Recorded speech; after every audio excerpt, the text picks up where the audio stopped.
ये लगातार तीसरी रात थी जब शहर में झमाझम बारिश बेसुध होकर बरसती ही जा रही थी। यातायात के तमाम साधन लगभग ठप हो चुके थे। पतले संकरे शहर के सड़कों में लबालब पानी भर चुका था।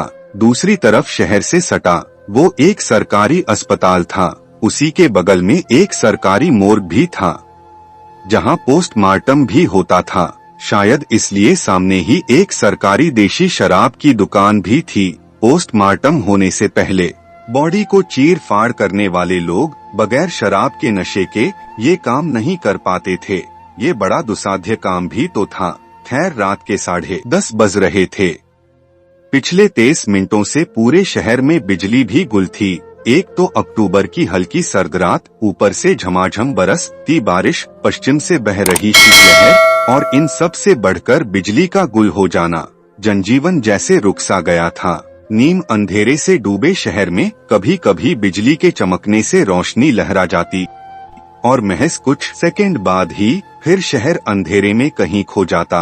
हाईवे से सटे इस सरकारी अस्पताल में पिछले 2 घंटे से काफी चहल पहल थी। जितना इस मौसम में संभव हो सकता था उतनी बैटरी से जलने वाली इमरजेंसी लाइट्स की व्यवस्था की गई थी। किसी बड़े बिजनेसमैन की धर्मपत्नी की आज डिलीवरी होनी थी।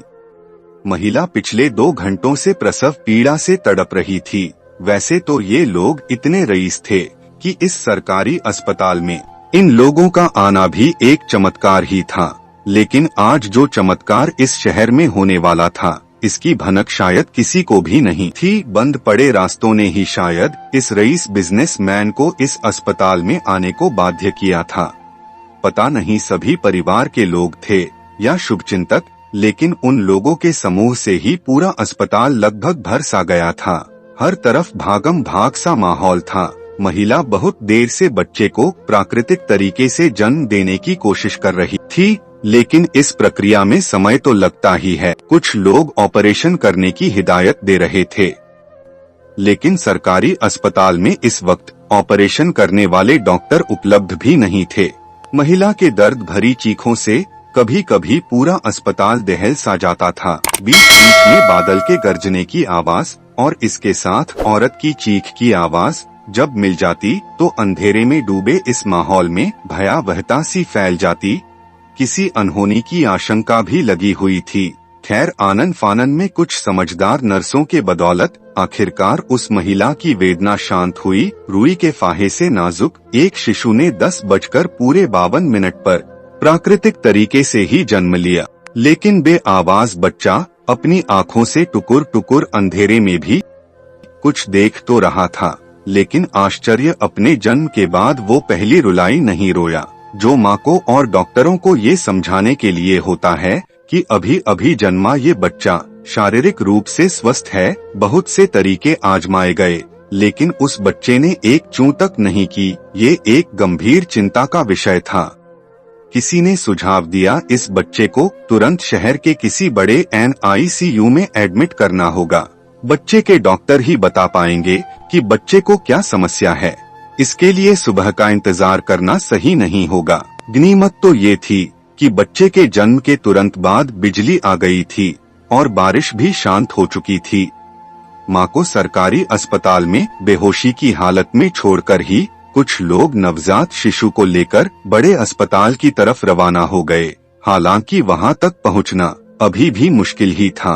वीरान सड़कों पर कार तेजी से बढ़ रही थी। बारिश बंद जरूर हो गई थी, लेकिन रह रहकर बिजली अब भी चमक रही थी।